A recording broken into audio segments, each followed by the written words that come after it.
In the following compounds the decreasing order of acidity. अब देखो acidic strength या acidity के सारे कॉन्सेप्ट बता देता हूँ, ये कॉन्सेप्ट अप्लाई करना सारे क्वेश्चंस में। देखो एसिडिक स्ट्रेंथ, एसिडिक स्ट्रेंथ का क्वेश्चन आए तो एसिडिक स्ट्रेंथ डायरेक्टली प्रोपोर्शनल होती है minus M effect, minus I effect और माइनस एच इफेक्ट के, ठीक है। और एसिडिक स्ट्रेंथ इन्वर्सली प्रोपोर्शनल होती है प्लस एम, प्लस आई और प्लस एच इफेक्ट के, ठीक है। इतनी बात याद रख लोगे, क्वेश्चन आपका हर क्वेश्चन सोल्व हो जाएगा इससे। कैसे? देखो यहां पर देखो इस कंपाउंड में डिक्रीजिंग ऑर्डर पूछा है आपको एसिडिक स्ट्रेंथ का। यहां पर देखो मेटा, देखो पेरा पोजीशन है ये देखो ये ऑर्थो, यहां पर देखो ऑर्थो, ये मेटा और ये पेरा, ठीक है। ये तो पता होगा सबको। अब पेरा पोजीशन पे NO2 है, यानी NO2 क्या इफेक्ट शो करता है? Minus M. अगर मेटा पोजीशन पे कोई चीज हो तो वहां पर एम इफेक्ट नहीं लगता, वहां पर आई इफेक्ट लगता है, ठीक है, इंडक्टिव लगता है। तो मेटा पोजीशन पे एम इफेक्ट नहीं लगेगा तो NO2 यहाँ पे माइनस आई इफेक्ट शो करेगा। CH3 जो एल्किल ग्रुप है वो प्लस आई इफेक्ट शो करता है, और यहां पर तो कोई ग्रुप ही नहीं लगा हुआ है। अब एसिडिक स्ट्रेंथ का ऑर्डर देख लो भाई, सब देखो बढ़ाएगा कौन? माइनस एम वाला बढ़ाएगा और प्लस एम या प्लस आई प्लस एच वाला घटाएगा, यानी प्लस आई है ना, ये तो घटाएगा, तो ये तो नॉर्मल से भी कम हो जाएगा, फिनोल से भी कम कर देगा, यानी घटा देगा। तो सेकंड वाला तो सबसे कम, सेकंड वाला सबसे कम, यानी इन तीन में दे रखा है। अब सेकंड वाले के बाद में देखो ये दोनों माइनस आई वाले, थर्ड और फोर्थ, तो यानी ये बढ़ा देंगे। तो देखो सेकंड, उसके बाद में फर्स्ट आ गया, और फिर आगे थर्ड और फोर्थ, थर्ड और फोर्थ। अब थर्ड और फोर्थ में ये देखो डोमिनेंट इफेक्ट कौन सा है, तो डोमिनेंट इफेक्ट होता है एम इफेक्ट ज्यादा डोमिनेट करता है आई एच पे, और एच ज्यादा डोमिनेट करता है आई पे, ठीक है। ये डोमिनेटिंग इफेक्ट होता है, तो एम इफेक्ट ज्यादा डोमिनेट करेगा, NO2 ज्यादा डोमिनेट करेगा, माइनस एम है तो ज्यादा बढ़ाएगा, यानी फोर्थ की सबसे ज्यादा होगी और थर्ड की कम होगी फोर्थ से। क्लियर बात? तो एसिडिक स्ट्रेंथ में ये क्वेश्चन आ जाए ना एसिडिक स्ट्रेंथ के, तो ऐसा कॉन्सेप्ट लगाओ आप। The descending order of pK value of the following compound. अब इस कंपाउंड में पीके वैल्यू का डिसेंडिंग ऑर्डर आपको बताना है। देखो एक बात ध्यान रखना, जो एसिडिक स्ट्रेंथ होती है ना वो पीके वैल्यू के इनवर्स होती है, यानी पीके वैल्यू बढ़ेगी तो एसिडिक स्ट्रेंथ घटेगी। ये काम कर लो। अब इसमें आप क्या करो, एसिडिक स्ट्रेंथ निकाल लो और उसका उल्टा कर दो तो पीके वैल्यू निकल आती है। अगर पीके भी वैल्यू पूछे तो आप बेसिक स्ट्रेंथ निकालो और उसका उल्टा कर दो, ठीक है, ओके। अब यहाँ पे अपन एसिडिक स्ट्रेंथ देख लेते हैं। NO2 माइनस एम शो करेगा मेरा पोजीशन पे, मेटा पोजीशन पे माइनस एम इफेक्ट नहीं लगता तो ये माइनस आई शो करेगा यहाँ पर। ये जो है ortho position minus M show करेगा, यहाँ पे कोई इफेक्ट नहीं है, कोई NO2 नहीं है, तो इसकी तो सबसे ही कम हो जाएगी एसिडिक स्ट्रेंथ। तो एसिडिक स्ट्रेंथ की बात कर लेते हैं। ए की तो सबसे कम हो गई, ठीक है। ए से ज्यादा किसकी हो गई? इन तीनों की हो गई, क्योंकि इन तीनों में माइनस एम, माइनस आई और माइनस एम और माइनस आई इफेक्ट लग रहा है। देखो acidic strength minus M, minus H, minus I के डायरेक्टली प्रोपोर्शनल होती है, ठीक है। ए की सबसे कम हो गई। अब देखो एसिडिक स्ट्रेंथ आप देखो बी और डी दोनों में माइनस एम लग रहा है, इफेक्ट ज्यादा एम का होता है, फिर एच का, फिर आई का होता है, यानी डोमिनेंट एम करेगा। तो ये पैरा पोजीशन पे NO2 है और यहाँ पर ऑर्थो पोजीशन पे देखो ये NO2 है ना, इस हाइड्रोजन के साथ हाइड्रोजन बॉन्डिंग कर लेगा, यहाँ पे एच बॉन्डिंग, हाइड्रोजन बॉन्डिंग कर लेगा, तो इस एच को ये आसानी से देगा नहीं H+, ठीक है। इसके बजाय ये और ये इस दोनों में कंपेयर कर रहे हैं बी और डी में, तो यहाँ पे हाइड्रोजन बॉन्डिंग है, यहाँ पे हाइड्रोजन बॉन्डिंग नहीं है, इस कारण हाइड्रोजन बॉन्डिंग नहीं है तो ये H+ दे देगा, तो एसिड जल्दी ज्यादा एसिडिक होगा, तो डी ज्यादा हो गया, ठीक है। एसिडिक किस डी ज्यादा हो गया किससे? बी से, ये बात होगी। अब माइनस आई है तो माइनस आई तो भाई एम से तो कम होगा ना, क्योंकि डोमिनेटिंग इफेक्ट एम है, तो अपन एसिडिक स्ट्रेंथ का फाइनल ऑर्डर लिखे तो ए से ज्यादा हो गया किसका? सी का, सी से ज्यादा हो गया बी का, और बी से ज्यादा हो गया डी का। क्लियर बात समझ में आ गई? ये हो गया आपका एसिडिक स्ट्रेंथ का ऑर्डर। अब पीके का ऑर्डर लिख दो, इसका जस्ट इनवर्स हो जाएगा पीके का ऑर्डर, यानी ए का पीके सबसे ज्यादा, ए से फिर सी का, फिर बी का, और सबसे कम हो जाएगा डी का। ये लो, तो करेक्ट आंसर आपका सेकंड हो गया। दे रखा है benzene diazonium chloride on hydrolysis gives. अब बेंजीन डाइजोनियम जो क्लोराइड है उसके स्ट्रक्चर बना लो। ये बेंजीन यहाँ पर लग गया N2+ Cl-, ये हो गया बेंजीन डाइजोनियम क्लोराइड BDC, ठीक है। इसको क्या किया? हाइड्रोलाइसिस किया इसका, यानी H2O वार्म, ठीक है, हल्का सा वार्म किया H2O को, तो क्या हुआ यहाँ से क्या होगा, ये N2+ Cl- ग्रुप निकलेगा और OH यहाँ पे आ जाएगा, तो आपके पास फिनोल का फॉर्मेशन हो जाएगा। सीधा याद रखना है भाई, बिल्कुल सिंपल रिएक्शन है कि बेंजीन डाइजोनियम क्लोराइड के साथ हाइड्रोलाइसिस करवाएं तो क्या होगा? फिनोल का फॉर्मेशन होता है, ये है फिनोल। क्वेश्चन है क्यूमीन पे O2 डाला और इसका हाइड्रोलाइसिस किया तो X और Y क्या प्रोडक्ट बनेंगे? वैसे तो सबको पता होता है कि फिनोल और एसीटोन बनेगा, पर एक बार रिएक्शन करवा के भी बता देता हूं मैं। जैसे क्यूमीन है, क्यूमीन की स्ट्रक्चर अपन बना लेते हैं CH3 CH, ये CH3 लगा, ये आपकी बेंजीन, तो ये स्ट्रक्चर होगी क्यूमीन की। इस पे आप O2 डालते हैं तो ये पेरोक्साइड फॉर्म बना लेती है, ठीक है, क्यूमीन हाइड्रोजन पेरोक्साइड बन जाएगा इससे। तो ये लो, ये बेंजीन हो गया, ये C, यहाँ पर CH3, एक CH3, ये पेरोक्साइड जैसा बन गया OH।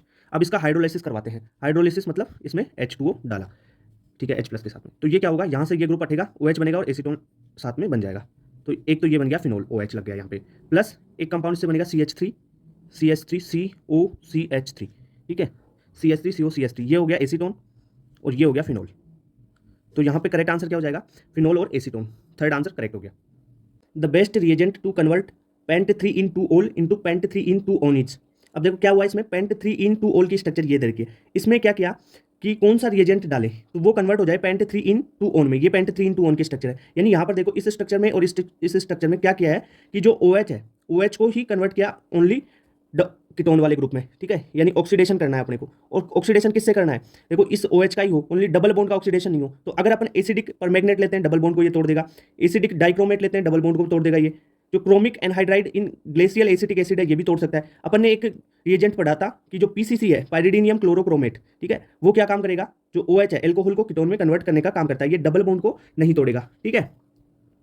तो ये यहाँ पर OH को ऑक्सीडाइज किसमें कर दिया, कीटोन में, PCC ने। PCC का फुल फॉर्म है पाइरिडीनियम क्लोरोक्रोमेट।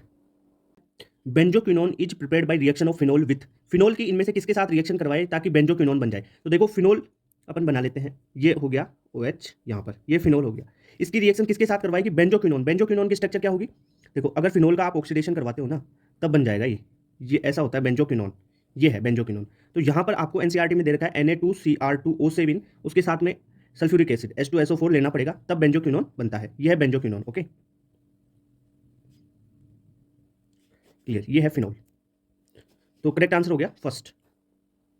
क्वेश्चन है major product obtain in interaction of phenol with sodium hydroxide and carbon dioxide.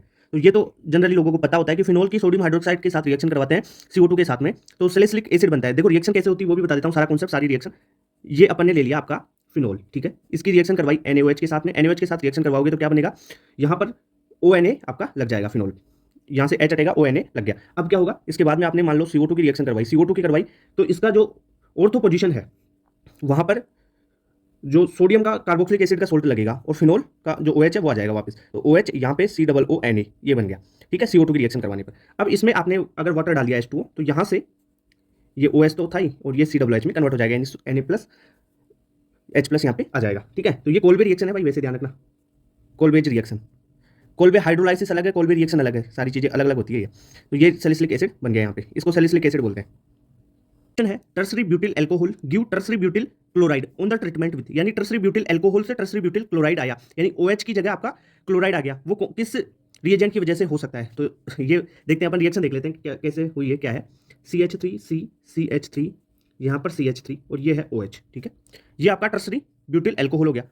इसकी रिएक्शन अगर कॉन्सेंट्रेट HCl के साथ में एनहाइड्रस ZnCl2, यानी एनहाइड्रस ZnCl2 और कॉन्सेंट्रेट HCl लोगे तो क्या करेगा, यहाँ से OH हटेगा और Cl लग जाएगा। तो CH3 CH3 CH3 और यहाँ पर Cl लग जाएगा। क्लियर बात।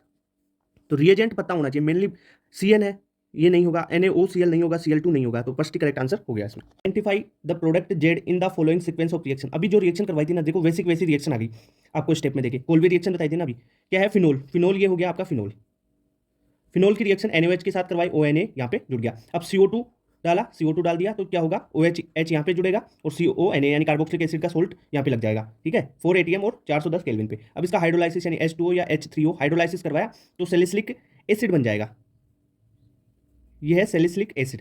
क्लियर बात। ये कोल्बे रिएक्शन अभी बताई थी और जेड प्रोडक्ट आपको पूछा है तो जेड सैलिसिलिक एसिड बन गया फाइनल। ये देखो ये तो है आपका एक्स प्रोडक्ट, ये है आपका वाई प्रोडक्ट और ये है जेड प्रोडक्ट। क्लियर। क्वेश्चन है एक सीक्वेंस रिएक्शन दे रखी है, यहाँ पर एल्काइन दे रखा है PDBSO4 क्यूनोलिन यहाँ पे डाला, ए कंपाउंड बना, इस ए कंपाउंड पे HCl डाला जिससे बी कंपाउंड बना और बी कंपाउंड पर एक्वस KOH डाला, इससे सी कंपाउंड बना। तो आपको यहाँ पर सी कंपाउंड को बताना है। सबसे पहले रिएक्शन करवा लेते हैं, जो आपको एल्काइन दे रखा है CH ट्रिपल बॉन्ड CH, इस पे अपन ने H2PDBSO4 डाला तो H2PDBSO4 क्या काम करेगा, ये रिडक्शन करेगा, ये ट्रिपल बॉन्ड को डबल बॉन्ड में तोड़ देगा। यहाँ पर क्यूनोलिन भी दे रखा है, देखो क्यूनोलिन क्या काम करता है कि भाई ये एक पॉइजनस का काम करेगा, यानी ये क्या है ट्रिपल बॉन्ड को H2 + PD है ना वो डायरेक्ट सिंगल बॉन्ड में तोड़ सकता है, पर क्यूनोलिन डालोगे ना तब क्या होगा कि ट्रिपल बॉन्ड डबल बॉन्ड में ही टूट के रह जाएगा। तो CH2 डबल बॉन्ड CH2 बन गया आपका ए कंपाउंड। अब CH2 डबल बॉन्ड CH2 में आपने डाला HCl डाला, H + Cl- से ऐड करवा दो तो ये बन गया CH3 CH2 Cl, ठीक है, ये बी कंपाउंड हो गया। अब इस पे डाला एक्वस KOH, एक्वस KOH क्या देगा, यहाँ से OH- देगा और Cl को यहाँ से रिमूव करेगा, OH- यहाँ पे जुड़ जाएगा तो क्या हो जाएगा CH3 CH2OH। क्लियर बात। ये बन गया सी कंपाउंड, आपको सी ही पूछा है तो ये क्या है, एक एल्कोहल बन गया इथेनॉल, तो ये करेक्ट आंसर सेकंड हो गया। क्वेश्चन है in the reaction CH3 CH double bond CH2, इस पे H2SO4 डाला, बी कंपाउंड बना और बी पे आपने वाटर डाला तो सी कंपाउंड बना। आपको बी और सी बताना है। देखो CH3 CH double bond CH2, आपने H2SO4 डाला, H2SO4 H+ और HSO4- में टूटेगा। इस डबल बॉन्ड को तोड़ लो आप, इस डबल बॉन्ड को तोड़ोगे यहाँ पे पॉजिटिव चार्ज, यहाँ पे नेगेटिव चार्ज के रूप में, ठीक है। तो पॉजिटिव चार्ज पर HSO4- यानी HSO4- यहाँ पे CH2 के साथ में जुड़ जाएगा हाइड्रोजन, ठीक है। इस पे डाल लो फिर क्या H+ और OH- यानी H2O डालना है ना, ठीक है। तो H+ OH- यानी H2 डाला तो क्या हो जाएगा, HSO4 यहाँ से हटेगा और यहाँ पर ये OH- आ जाएगा। तो क्या बन जाएगा आपके पास कंपाउंड CH3 CH, यहाँ पे OH लगा, ये CH3, ठीक है। तो सी कंपाउंड ये हो गया और बी कंपाउंड ये हो गया। ओके, तो करेक्ट आंसर क्या हो जाएगा 43 में? इसमें देखो ये आइसो बन रहा है ना, ये आइसोप्रोपाइल हाइड्रोजन, ये रहा आइसोप्रोपाइल हाइड्रोजन सल्फेट, और ये हो जाएगा प्रोपेन टू ओल। तो करेक्ट आंसर फोर्थ। क्वेश्चन है, इन द रिएक्शन एसीटोन की रिएक्शन लिथियम एल्युमिनियम हाइड्राइड से करवाई, फिर बी कंपाउंड बनाई, बी कंपाउंड की रिएक्शन डाइल्यूट H2SO4 से करवाने पे सी कंपाउंड बना। अब सी कंपाउंड आपको बताना है क्या होगा।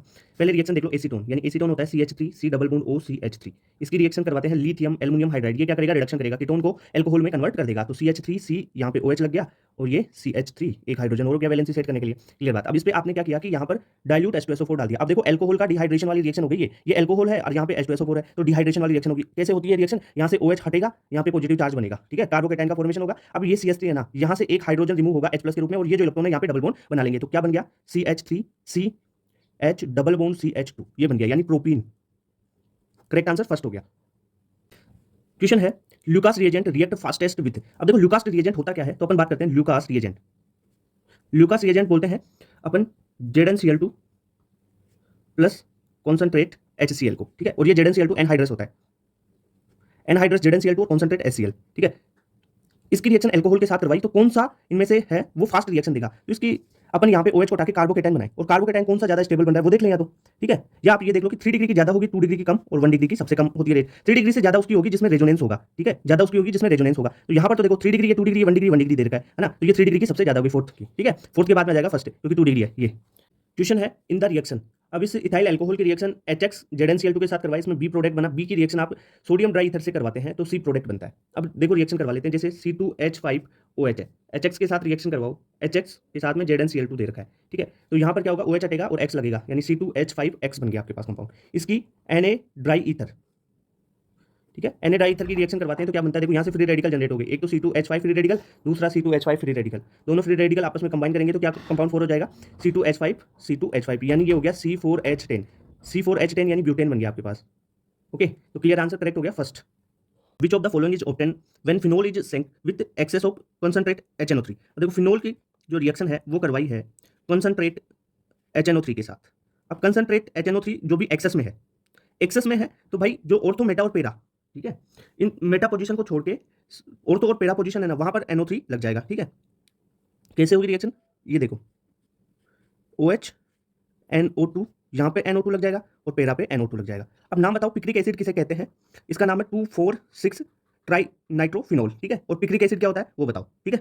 तो करेक्ट आंसर हो गया फर्स्ट। क्वेश्चन है, CH2OH CH2OH, ठीक है, इसकी रिएक्शन ऑन हीटिंग विद पर आयोडिक एसिड। अब पर आयोडिक एसिड क्या होता है, HiO4 होता है, ठीक है, HiO4 पर आयोडिक एसिड होता है, ठीक है। इसकी रिएक्शन करवाते हैं तो क्या होगा, देखो ये टर्मिनल ग्रुप है, अगर इस CH2 यूनिट्स बीच में आए ना तब वो अलग तरीके से रिएक्शन होगी, और जो टर्मिनल है उनके साथ अलग तरीके से। जो टर्मिनल ये है कि यहाँ से तोड़ दो, आपको सीधा तरीका बता रहा हूँ, जो C यूनिट है उसका एक एल्डिहाइड बना दो, इसके लिए एक HCHO बन जाएगा, इसकी एक एल्डिहाइड यूनिट बन जाएगी HCHO, बस ये करना आपको। साथ में HiO3 एसिड निकल जाएगा इसमें, HiO3, ओके, वाटर तो निकलेगा ही। तो यहाँ पर बना क्या, फॉर्मेशन किसका हुआ, ये फॉर्मिक एसिड का, ठीक है। तो करेक्ट आंसर फोर्थ हो जाएगा। Which one can differentiate between C2H5OH and CH3OH, यानी इथेनॉल और मेथेनॉल में कौन सा रिएजेंट डिफरेंशिएशन कर सकता है, यानी आपको इन दोनों को डिफरेंशिएट करना है तो कौन सा रिएजेंट लोगे आप। H2O के साथ सेम रिएक्शन होगी, NH3 के साथ सेम रिएक्शन होगी, HCl के साथ इन अल्कोहल की सेम रिएक्शन होगी, Na2CO3 और I2, ये देख लो आपका आयोडोफॉर्म टेस्ट हो जाएगा। इसमें देखो ये अपन ने बना ली स्ट्रक्चर, इथेनॉल हो गया और मिथेनॉल CH3OH। अब देखो ये है यहाँ पर इस कार्बन के पास, इस कार्बन से कोई भी दूसरा कार्बन नहीं जुड़ा हुआ है, और अल्फा हाइड्रोजन जो बीटा हाइड्रोजन है अपन वो देखते हैं अल्कोहल के लिए, ठीक है। तो इस कार्बन, इस सिस्टम से जुड़ा हुआ ये कार्बन है और इसके पास 3 हाइड्रोजन है, तो ये क्या करेगा, आइडोफॉर्म टेस्ट दे देगा, पर इसके साथ से कोई कार्बन ही नहीं जुड़ा हुआ, ये नहीं देगा टेस्ट, ठीक है। रिएक्शन करवाओ, अपन ने डाल दिया यहाँ पे 4I2 प्लस Na2CO3, ठीक है। तो रिएक्शन से आपको क्या मिला, CHI3 आइडोफॉर्म, येलो पीपीटी मिल जाएगी इसकी, ये आइडोफॉर्म टेस्ट दे देगा। पर CH3 जो OH है वो I2 के साथ प्लस Na2CO3 के साथ कोई भी रिएक्शन नहीं देगा, ठीक है। तो अपन डिफरेंशिएट कर दिया ना इसको, आइडोफॉर्म टेस्ट, ये कौन सा टेस्ट है, आइडोफॉर्म, आइडोफॉर्म टेस्ट, क्लियर बात। तो करेक्ट आंसर सेकंड हो गया। क्वेश्चन है, क्लोरोबेंजीन, क्लोरोबेंजीन से कोई X रिएक्शन हुई, उससे फिनोल बन गया, फिनोल से Y रिएक्शन हुई, उससे सैलिसिलिक एल्डिहाइड बन गया। आपको रिएक्शन X और रिएक्शन Y का नाम बताना है। देखो अपन रिएक्शन करवा लेते हैं पहले, देखो ये है क्लोरोबेंजीन, अब इस क्लोरोबेंजीन में अपन क्या डालें कि फिनोल बन जाए, ठीक है, ये है फिनोल OH। तो आप क्या करो, इसका डाउज प्रोसेस करवा दो, यानी NaOH, और उसके बाद में आप थोड़ा सा एसिडिक मीडियम डाल दोगे, तो ये हो गया डाउज प्रोसेस, ठीक है, डाउज प्रोसेस। तो पहली रिएक्शंस तो क्या हो गई, डाउ प्रोसेस, ओके। सेकंड, इस फिनोल का क्या किया उसने, जो फिनोल है उससे सैलिसिलिक एल्डिहाइड बनाया, यानी ये फिनोल है आपका, ओके, ये देखो OH, ये फिनोल है, इससे क्या कर दिया, सैलिसिलिक एल्डिहाइड, यानी बन गया ये देखो ये OH और ये CHO। अब ये बताओ इसमें क्या हुआ होगा, ये अगर अपन CHCl3 और एक्वस NaOH डालें यहाँ पे CHCl3 प्लस एक्वस NaOH और फिर बाद में अगर H प्लस दे देंगे तो ये एल्डिहाइड में कन्वर्ट हो जाएगा। यानी ये जो CHCl3 और एक्वस NaOH है ये फिनोल को सैलिसिलिक एल्डिहाइड में कन्वर्ट कर रहा है और ये रिएक्शन आपकी राइमर-टिमान है। तो ये है Reimer Tiemann. Consider the following reaction, phenol की रिएक्शन जिंक डस्ट के साथ में करवाएंगे तो बेंजीन बन जाएगा, इसकी CHCl3 के साथ में करवाओ तो टोलुइन बन जाएगा, टोलुइन की रिएक्शन एल्कली KMnO4 के साथ करवाओगे तो बेंजोइक एसिड बन गया। तो करेक्ट आंसर बेंजोइक एसिड। देखो रिएक्शन भी करवा के बता देता हूँ, बिल्कुल सिंपल है। ये ले लिया फिनोल, फिनोल की रिएक्शन जिंक डस्ट, तो जिंक डस्ट के रिएक्शन करवाओगे तो OH ग्रुप हट जाएगा, बेंजीन बना। अब इस बेंजीन की रिएक्शन आप करवाओ CH3Cl के साथ में और एनहाइड्रस AlCl3 दे रखा है। अब यहाँ से ये Cl को लेगा और AlCl4 बनेगा, CH3 प्लस कार्बोकेटाइन बन जाएगा जो यहाँ पे अटैक कर देगा। ठीक है, तो क्या बन जाएगा आपके पास, ये बन गया CH3 टोलुइन बन गया। यानी ये बन गया आपका, ये तो एक्स प्रोडक्ट है, ये बन गया वाई प्रोडक्ट। इस वाई प्रोडक्ट पे क्या डाला अपन ने, डाल दिया एल्कली KMnO4, तो साइड चेन ऑक्सीडेशन हो जाएगा क्योंकि यहाँ पे अल्फा हाइड्रोजन है, मिनिमम एक अल्फा हाइड्रोजन होना चाहिए बेंजाइलिक पोजीशन पे। CH3 है तो इसका कन्वर्ट कर देगा COOH ग्रुप में, COOH ग्रुप में कन्वर्ट कर दिया एल्कली KMnO4, तो ये जेड कंपाउंड बन गया बेंजोइक एसिड। तो करेक्ट आंसर थर्ड हो गया, जेड पूछा है ना आपको। क्वेश्चन है aspirin is an acetylation product of, यानी एस्प्रिन किसके एसिटाइलेशन से बनती है ये पूछा है। एस्प्रिन की जो रिएक्शन है वो बता देता हूँ। देखो अगर आप सैलिसिलिक एसिड लेते हो, ठीक है, सैलिसिलिक एसिड को देखो बेंजोइक एसिड ये हो गया, इसके ऑर्थो पोजीशन पे OH ग्रुप लगा हुआ है, यानी इसे ऑर्थो हाइड्रोक्सी बेंजोइक एसिड भी बोलते हैं। इसकी रिएक्शन एनहाइड जो CH3CO होल ट्वाइस O, ठीक है, ये एनहाइड्राइड H3PO4 और हीट दोगे तब एस्प्रिन का फॉर्मेशन होता है। कैसे होगा, ये OH हटेगा, OCOCH3 यहाँ पे लग जाएगा, OCOCH3, और इसे ही एस्प्रिन बोलते हैं। इसका IPAC नेम क्या हो जाएगा, ऑर्थो एसिटॉक्सी बेंजोइक एसिड। ठीक है, तो ये बना किससे, देखो सैलिसिलिक एसिड से बना। सैलिसिलिक एसिड का नाम क्या है, ऑर्थो हाइड्रोक्सी बेंजोइक एसिड, यानी ऑर्थो पोजीशन पे है ना OH, तो ऑर्थो हाइड्रोक्सी और ये बेंजोइक एसिड। तो करेक्ट नाम, करेक्ट क्या हो जाएगा इसमें आंसर आपका, ऑर्थो हाइड्रोक्सी बेंजोइक एसिड, यानी सेकंड आपका करेक्ट हो गया। क्वेश्चन है the correct order of acidic strength of the following is. अब एसिडिक स्ट्रेंथ बतानी। एसिडिक स्ट्रेंथ का कांसेप्ट क्या है, एसिडिक स्ट्रेंथ डायरेक्टली प्रोपोर्शनल होती है -M -I और -H ग्रुप के, और एसिडिक स्ट्रेंथ इनवर्सली प्रोपोर्शनल होती है, यानी माइनस जो +M है, अगर +M इफेक्ट आ गया तो एसिडिक स्ट्रेंथ को कम कर देगा। ठीक है, प्लस आई आ गया कम कर देगा, प्लस आ गया कम कर देगा, और -M -I और -H एसिडिक स्ट्रेंथ को बढ़ाते हैं। यहाँ पे देखो NO2 -M ग्रुप है, CH3 है या +I ग्रुप है और यहाँ पे कोई ग्रुप नहीं लगा हुआ है, तो आप क्या करोगे, यहाँ पे देखो सबसे ज्यादा किसकी हो जाएगी, -M वाले की, फिर माइनस, देखो ये तो प्लस है, प्लस इफेक्ट शो कर रहा है, यानी ये क्या कर रहा है, कम कर देगा ये नॉर्मल से भी, तो थर्ड की तो सबसे ज्यादा, थर्ड की सबसे ज्यादा, फिर आ जाएगी फर्स्ट और फिर सेकंड, यानी ये एसिडिक स्ट्रेंथ का ऑर्डर जाएगा सेकंड। क्वेश्चन है Williamson synthesis of preparing dimethyl ether is an, यानी जो विलियमसन ईथर सिंथेसिस है उससे अपन डाइमिथाइल ईथर बना लेंगे। मान लो रिएक्शन अपन करवाते हैं तो वो कौन सी होगी। ठीक है, विलियमसन ईथर सिंथेसिस की रिएक्शन क्या होती है वो बता देता हूँ। कोई भी एल्किल हैलाइड लिया RX, उसकी रिएक्शन एल्कोक्साइड आयन के साथ करवाई। ठीक है, तो क्या होगा, यहाँ पर जो X है, हेलोजन है, उसका सब्स्टिट्यूशन किसके द्वारा होगा, एल्कोक्साइड आयन के द्वारा। ठीक है, और SN2 मैकेनिज्म से रिएक्शन होगी, यानी ROR। ठीक है, अगर इसे R मान ले तो ये R हो जाएगा। ठीक है, अगर यहाँ CH3 ले लें तो ये मिथाइल डाइमिथाइल ईथर बन जाएगा। ठीक है, तो ये SN2 मैकेनिज्म से हो रहा है, यानी सब्स्टिट्यूशन हो रहा है, तो सब्स्टिट्यूशन हो रहा है तो SN2 वाला हो रहा है, तो करेक्ट आंसर आपका थर्ड हो गया इसमें।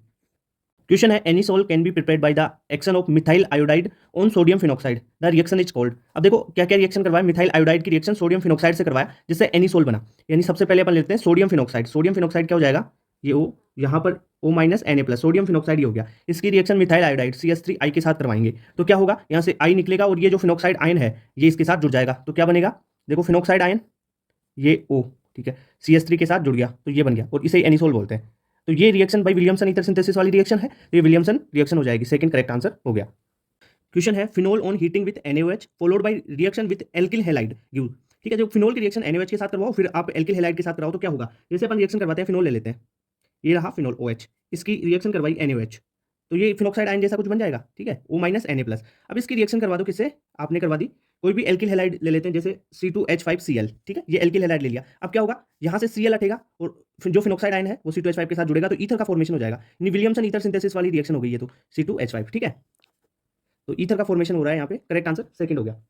क्वेश्चन है ether is obtain from ethyl alcohol in presence of H2SO4 at. अब देखो ये टेम्परेचर याद रखना बहुत इंपॉर्टेंट है। रिएक्शन कैसे होगी, अपन ने ले लिया जैसे CH3CH2OH, ठीक है, इथाइल अल्कोहल। ठीक है, रिएक्शन करवाई H2SO4 की प्रेजेंस में 413 केल्विन, ठीक है, 413 केल्विन लेंगे तब टेम्परेचर, तब यहाँ पर ईथर का फॉर्मेशन होगा, यानी C2H5O C2H5। ठीक है, 413 केल्विन पर 443 केल्विन ले लिया, अलग रिएक्शन हो जाएगी भाई, ध्यान रखना 413 केल्विन सही है, 443 गलत है। ओके, तो इन दोनों में कंफ्यूजन होगा आपको, ध्यान रखना, तो 413 पे ईथर बन जाएगा। क्वेश्चन है the correct order of boiling point. NCERT का क्वेश्चन है, सारे कंपाउंड एनसीईआरटी से उठाए गए हैं, ये टॉपिक भी दे रखा है बॉइलिंग पॉइंट का एनसीईआरटी में, ईथर और एल्कोहल की बॉइलिंग पॉइंट को कंपैरिजन कर रखा है। तो अपन बॉइलिंग पॉइंट की बात करें तो ध्यान रखना, एल्कोहल एल्कोहल का बॉइलिंग पॉइंट ज़्यादा होगा ईथर से। ये बात पहला कॉन्सेप्ट। दूसरा कॉन्सेप्ट क्या कि जो बॉइलिंग पॉइंट है वो मोलिकुलर वेट अगर बढ़ता है तो बॉइलिंग पॉइंट भी बढ़ेगा। ठीक है, ओके। यहाँ पर देख लेते हैं एल्कोहल, ये देखो एक तो एल्कोहल है, तो एल्कोहल की तो सबसे ज्यादा हो गई, एल्कोहल की सबसे ज्यादा हो गई। ठीक है, उसके बाद में देखो ईथर, दोनों ईथर दे रखे हैं। अब ईथर में भी ज्यादा किसकी होगी, जिसका मोलिकुलर वेट ज्यादा है। देखो यहाँ पर CH3 है, यहाँ पे C2H5 है। भाई CH3 का मोलिकुलर वेट कम होगा C2H5 से। ठीक है, तो C2H5 की ज्यादा हो जाएगा बॉइलिंग पॉइंट। तो करेक्ट आंसर थर्ड हो गया। कॉन्सेप्ट भी देख लो, एल्कोहल की ज्यादा होगी ईथर से, फिर ईथर की अगर सेम आ रही है, 2-3 ईथर है, तो मोलिकुलर वेट से चेक कर लोगे आप। क्वेश्चन है इन द रिएक्शन, ये ईथर दे रखा है, इसकी रिएक्शन HBr के साथ करवानी है और प्रोडक्ट बताना है। देखो ऐसी रिएक्शंस की पूरी मैकेनिज्म आपको मैंने बता रखी है, फुल वीडियो 10 मिनट का वीडियो है, वो देखो कॉन्सेप्ट क्लियर होंगे उससे। ठीक है, और उसमें ट्रिक भी बता रखी है। यहाँ पर मेन चीज क्या है, देखो इस बॉन्ड को यहाँ से तोड़ोगे आप, C और O के बीच में बॉन्ड तोड़ोगे। क्यों? क्योंकि ऑक्सीजन के जो लोन पेयर है इसके साथ तो रेजोनेंस में है, तो यहाँ से तो पार्शियल डबल बॉन्ड हो गया, तो इस बॉन्ड को तो नहीं तोड़ सकते। इस बॉन्ड को तोड़ोगे तो CH3 और O है, तो देखो O को दे दो आप H, और CH3 के साथ में आ जाएगा Br। क्लियर बात? तो क्या बन जाएगा, एक तो ये बन गया बेंजीन, ये OH प्लस CH3Br। भाई ये तो डायरेक्ट करने का तरीका है, इसका कॉन्सेप्ट सीखना है तो मैंने एक 10 मिनट की वीडियो बना रखी है, उसमें पूरी मैकेनिज्म ट्रिक सब कुछ समझा रखा है। तो ये कौन से में आ गया ऑप्शन, ये आ गया फोर्थ में, तो इसका करेक्ट आंसर ये हो जाएगा। ऐसे क्वेश्चन आते हैं भाई नीट में। क्वेश्चन है ethyl chloride react with sodium ethoxide to form a compound A. ठीक है, which of the following reaction also yield A. देखो पहले रिएक्शन करवा लेते हैं, इथाइल क्लोराइड की रिएक्शन सोडियम इथॉक्साइड के साथ करवाई है, तो यानी C2H5Cl की रिएक्शन करवाई है सोडियम इथॉक्साइड यानी C2H5O Na+ के साथ। तो इससे क्या बन जाएगा, विलियमसन ईथर सिंथेसिस, यानी ईथर का संश्लेषण हो जाएगा C2H5O C2H5। ठीक है, ये कंपाउंड बन गया। अब ये बोल रहा है कि ये कंपाउंड ए है ना, ये और किस रिएजेंट से बन सकता है। तो अपन ने पढ़ा था कि अगर 140 डिग्री सेल्सियस या आपको 413 केल्विन टेम्परेचर दे रखा हो और H2SO4 हो, तो वहां पर भी ईथर का सिंथेसिस होता है। तो ये कैसे होगा, सेकंड ऑप्शन करेक्ट है। कैसे होगा, जैसे देखो आप C2H5OH के 2 मोल्स हैं, उसकी रिएक्शन करवाई कॉन्सेंट्रेट H2SO4 के साथ में, और 413 केल्विन या डिग्री सेल्सियस में लोगे तो 140 डिग्री सेल्सियस के हो जाएगा ये। तो ये C2H5O C2H5 का फॉर्मेशन यानी ईथर का फॉर्मेशन हो गया। क्लियर बात? तो करेक्ट आंसर सेकंड सही है। क्वेश्चन है C2H5O C2H5 यानी ईथर की रिएक्शन HI एक्सेस में है, उसके साथ करवानी है, तो यहां पर प्रोडक्ट क्या बनेगा, एक्स और वाई प्रोडक्ट आपको बतानी है। देखो एक्सेस में है, अगर HI एक्सेस में हो तो आपके पास यहाँ पर इथाइल आयोडाइड ही बन जाएगा दोनों, और वाटर निकल जाएगा। यानी ये यहाँ से तोड़ोगे, इसको यहाँ से तोड़ोगे, तो क्या बनेगा C2H5I प्लस C2H5I और साथ में H2O, यानी C2H5 और H2O। ये करेक्ट आंसर सेकंड हो गया, क्योंकि एक्सेस में है। ध्यान रखना एक्सेस में दे रखा है, अगर HI यहाँ पे होता तो एक का एल्कोहल और एक का एल्किल आयोडाइड बनता, ध्यान रखना। पर यहाँ पे एक्सेस में है तो यहाँ पे दोनों का ही एल्किल आयोडाइड बनेगा। क्वेश्चन है, अच्छा क्वेश्चन है, monochlorination of toluene in sunlight. ठीक है, पहले मोनोक्लोरिनेशन करवाना है टोलुइन का, followed by hydrolysis with aqueous NaOH, फिर हाइड्रोलिसिस करवाना है एक्वस NaOH में। चलो ठीक है, रिएक्शन करवाते हैं। टोलुइन ले लिया अपन ने, ठीक है, पहले CH3, इसका मोनोक्लोरिनेशन यानी आपको Cl2HNu की प्रेजेंस में 1 मोल दी है, तो मोनोक्लोरिनेशन के लिए एक हाइड्रोजन एक Cl रिप्लेस हो जाएगा यहाँ पे, तो एक हाइड्रोजन की जगह एक Cl लग गया। अब क्या करना है, इसका हाइड्रोलिसिस करना है H2O और यहाँ पर NaOH डाला हुआ है, तो ये क्या करेगा, यहाँ पे न्यूक्लियोफिलिक सब्स्टिट्यूशन होगा, और न्यूक्लियोफिलिक सब्स्टिट्यूशन होगा, Cl हटेगा OH आ जाएगा, तो क्या बन जाएगा ये कंपाउंड CH2, न्यूक्लियोफिलिक सब्स्टिट्यूशन हुआ तो Cl हटा OH आया, तो ये बन गया बेंजिल एल्कोहल। इसका नाम है बेंजिल एल्कोहल, तो करेक्ट आंसर फोर्थ हो गया। क्वेश्चन है CH3 CH2OH यानी एक एल्कोहल दे रखी है, इसको कन्वर्ट करना है एल्डिहाइड में, तो क्या यूज करोगे भाई। अपन ने पढ़ा था कि कोई भी माइल्ड ऑक्सीडाइजिंग एजेंट ले लो, माइल्ड ऑक्सीडाइजिंग एजेंट, ये क्या करेगा, जो एल्कोहल है उसको कन्वर्ट किस में कर देता है, एल्डिहाइड ग्रुप में कन्वर्ट कर देता है। कौन, माइल्ड ऑक्सीडाइजिंग एजेंट। तो अपन को क्या करना है भाई, इस एल्कोहल को एल्डिहाइड में ही तो कन्वर्ट करना है, तो माइल्ड ऑक्सीडाइजिंग एजेंट की सारी लिस्ट बता चुका हूँ, फुल वीडियो में बता चुका हूँ। जो PCC है, पायरिडीनियम क्लोरोक्रोमेट, PCC यानी C5H5NH पॉजिटिव। ठीक है, और यहाँ पर आ जाएगा CrO3Cl-। ठीक है, यह है पायरिडीनियम क्लोरोक्रोमेट का फॉर्मूला। आपको तो क्वेश्चन में PCC या पायरिडीनियम क्लोरोक्रोमेट दिया होगा, ये माइल्ड ऑक्सीडाइजिंग एजेंट होता है, तो ये क्या काम करता है, एल्कोहल को कन्वर्ट कर देता है एल्डिहाइड में। ठीक है, which of the following species can act as the strongest base. अब आपको देखना है स्ट्रॉन्गेस्ट बेस, तो ये जो कंपाउंड दे रखे हैं भाई, इनका देख लो आप, स्ट्रॉन्गेस्ट बेस कैसे देखोगे, पहले वीक एसिड देख लो, और जो वीक एसिड होगा उसका कॉन्जुगेट बेस स्ट्रॉन्ग होगा। अपन ने पढ़ा है कि जो वीक एसिड होता है उसका भाई जो है कॉन्जुगेट बेस वो स्ट्रॉन्ग होता है, वीक एसिड का स्ट्रॉन्ग कॉन्जुगेट बेस होता है। यानी अपन देखें OH माइनस किससे बना है भाई, H2O से ही तो बना है, OH माइनस है, ठीक है। ROH की बात कर लें तो OR तो बना है एल्कोहल से, ROH OR, ठीक है। ये है फिनोल से बना हुआ है, तो फिनोल बना लेते हैं, येलो OH, तो इससे फिनोक्साइड आयन बन गया आपका O माइनस। ये कॉन्जुगेट बेस है, ये एसिड हो जाएगी। इनके एसिडिक स्ट्रेंथ से अपन फिर देख लेंगे, अभी रुको कैसे करते हैं बताता हूँ। NO2 से आपका ये बन गया NO2 और ये O माइनस, क्लियर बात, ओके। तो ये है कॉन्जुगेट बेस और ये है एसिड आपके। तो इनके एसिडिक स्ट्रेंथ देखो, जिसका एसिड वीक होगा उसका स्ट्रॉन्गेस्ट कॉन्जुगेट बेस होगा। देखो NO2 ग्रुप लगा, -M ग्रुप लगा, एसिडिक स्ट्रेंथ बढ़ा देगा। इसको नंबर दे देते हैं 1 2 3 4, ठीक है। तो अपन एसिडिक स्ट्रेंथ देखते हैं। एसिडिक स्ट्रेंथ देखो सबसे ज्यादा इसकी होगी NO2 माइनस M ग्रुप लगा हुआ है, तो फोर्थ की एसिडिक स्ट्रेंथ ज्यादा। फिर देखो फिनोल आ गया थर्ड, फिर आपके पास आ जाएगा देखो वाटर और एल्कोहल। तो वाटर और एल्कोहल में जो वाटर है ना वो ज्यादा एसिडिक है एल्कोहल से। मिथेनॉल की बात नहीं कर रहे अपन, जनरल एल्कोहल्स की बात कर रहे हैं। तो वाटर ज्यादा एसिडिक होगा एल्कोहल से दूसरा। तो देखो ये रहा एसिडिक स्ट्रेंथ का। और अपन स्ट्रॉन्गेस्ट बेस की बात करें तो बेसिक स्ट्रेंथ की बात करें तो क्या हो जाएगा, 2 की सबसे ज्यादा, फिर 1, फिर 3, फिर 4, ठीक है। तो 2 यानी एल्कोहल। देखो एल्कोहल सबसे कम एसिडिक है तो स्ट्रॉन्गेस्ट बेस होगा उसका। क्वेश्चन है, एक एल्कीन दे के उसकी रिएक्शन HCl से करवाओ तो X कंपाउंड बनेगा। इस X कंपाउंड की आप ड्राई Ag2O के साथ में रिएक्शन कराओ, साथ में हीट दोगे, तब क्या प्रोडक्ट बनेगा। तो पहले तो इसकी रिएक्शन करवा लेते हैं। डबल बॉन्ड टूटेगा, यहाँ पे पॉजिटिव चार्ज, यहाँ पे नेगेटिव चार्ज, H प्लस और Cl माइनस जोड़ दो आप, ठीक है। Cl यहाँ पे जुड़ जाएगा, H यहाँ पे, तो क्या हो गया कंपाउंड CH3CH, यहाँ पर Cl जुड़ गया, ओके, और ये CH3 बन गया। इतनी बात क्लियर। अब आपने ये 2 मॉलिक्यूल ले लो चाहे, ठीक है, रिएक्शन करवाओ ड्राई Ag2O के साथ में हीट, ठीक है। तो क्या करेगा, ये ईथर का फॉर्मेशन कर देगा। मान लो ये ऐसी स्ट्रक्चर है, ये CH3, ये C, ये CH3 और यहाँ पर Cl लगा हुआ है। एक कंपाउंड ऐसा और होगा Cl, ठीक है, ये Cl भी हट जाएगा, ये हट जाएगा, और यहाँ पर ईथर का फॉर्मेशन होगा तो क्या होगा, ये देख लो O और ये कंपाउंड, तो ये क्या हो गया, डाई आइसोप्रोपाइल ईथर, ठीक है। इसे बोलेंगे अपन डाई आइसोप्रोपाइल ईथर। अब आपको क्या याद रखना है इसमें, ये ड्राई Ag2O और हीट है ना, इस रिएजेंट का पता होना चाहिए। ये एल्किल हैलाइड आते ही उसको किस में कन्वर्ट कर देगा, ईथर में, क्लियर बात। जैसे अपन ने H2SO4 के साथ टेम्परेचर याद किया था 413 केल्विन, वहां पर भी ईथर का फॉर्मेशन हो जाता है, ठीक है। वैसे रिएजेंट पता होना चाहिए। तो करेक्ट आंसर फर्स्ट ही हो गया। क्वेश्चन है mark the correct order of decreasing acid strength, ठीक है, of the following compound. In compounds में एसिडिक स्ट्रेंथ बतानी है। तो एसिडिक स्ट्रेंथ का आपको बहुत बार बता चुका कॉन्सेप्ट कि ये -M इफेक्ट, -H इफेक्ट और -I इफेक्ट के डायरेक्टली प्रोपोर्शनल होती है, और जो +M या आ जाए +I या +H इनके इनवर्सली प्रोपोर्शनल होती है। यानी +M +H और +I इफेक्ट आ जाए तो एसिडिक स्ट्रेंथ कम होगी, -M -H और -I इफेक्ट आ जाए तो एसिडिक स्ट्रेंथ बढ़ जाएगी। अब यहाँ पे देखो OCH3 पहला पोजीशन पे है तो +M इफेक्ट शो करेगा। NO2 मेटा पोजीशन पे M इफेक्ट शो नहीं होता तो यहाँ पे -I शो कर देगा। ये OCH3 मेटा पे तो ये +I शो कर देगा। NO2 है, NO2 पैरा पोजीशन पे -M शो करेगा, यहाँ पे कोई इफेक्ट नहीं। तो देखो -M वाले तो बढ़ाएंगे, तो -M वाला एक तो ये है और ये -NO2 है, -I वाला एक, ठीक है। तो एक ऑर्डर और ध्यान रख लो, सबसे ज्यादा इफेक्टिव M होता है, फिर H होता है और फिर I होता है। ये इफेक्टिवनेस होती है, यानी अपन M को ज्यादा डोमिनेटिंग मानते हैं, फिर H को, फिर I को। तो M ज्यादा डोमिनेटिंग है यानी NO2 ज्यादा बढ़ाएगा। सेकंड की सबसे ज्यादा होगी एसिडिक स्ट्रेंथ, उसके बाद में आ जाएगी -I वाला फोर्थ, ठीक है।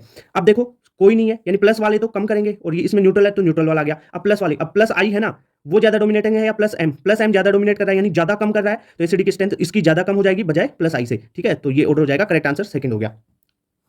क्वेश्चन है compound A react with sodium metal to give B.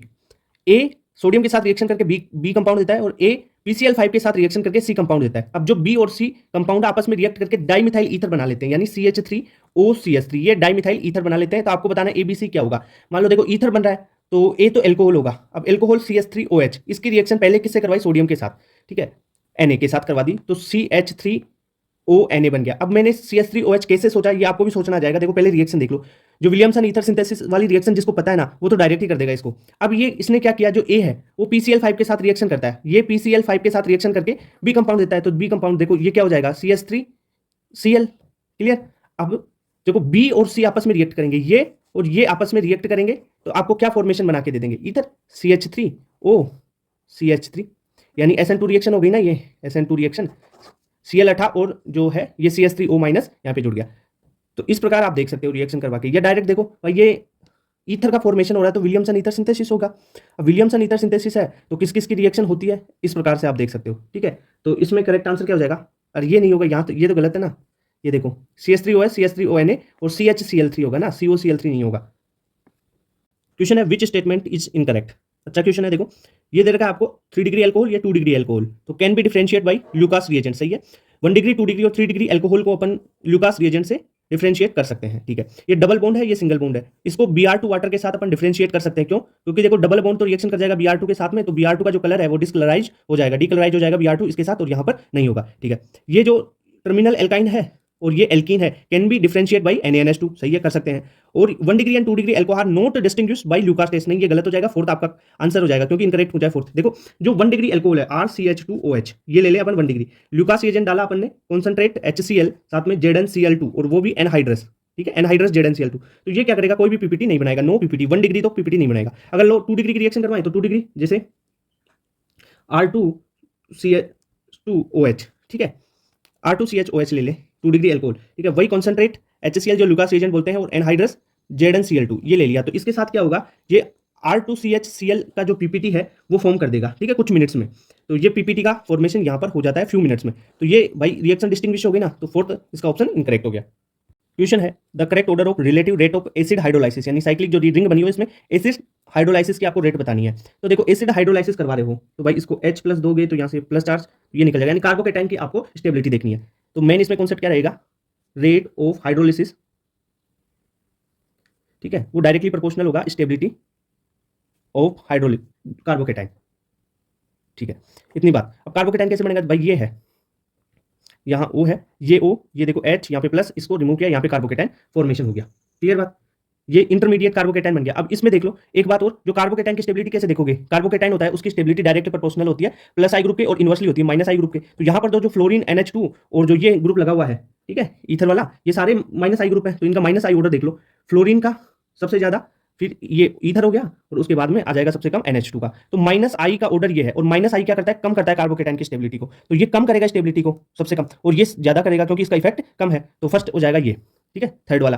फिर आ जाएगा फर्स्ट, ये क्यों, देखो ये तो कम कर रहे हैं, एक चीज और देख लो, यहाँ पर तो न्यूट्रल भी है, तो सबसे पहले फर्स्ट वाला आ जाएगा, ठीक है। तो फर्स्ट किसमें है, इसमें भी है, इसमें भी है, और इसमें भी है, क्लियर बात, इसमें तो कोई ग्रुप ही नहीं लगा हुआ ना भाई कम करने वाला, तो ठीक है, इनमें माइनस आई वाले लगे हुए हैं, तो ये कम करेंगे, और सबसे ज्यादा कम करेगा फ्लोरीन वाला, और सबसे कम कम करेगा ये वाला NH2 वाला। तो इसके बाद में फर्स्ट के बाद में थर्ड आ जाएगा, थर्ड आ गया फर्स्ट के बाद में, फिर आ जाएगा आपका जो OR है वो सेकंड वाला, तो सेकंड इसमें नहीं है, यानी ये नहीं होगा, सेकंड इसमें है, तो ये हो जाएगा, फोर्थ आपका करेक्ट आंसर हो गया।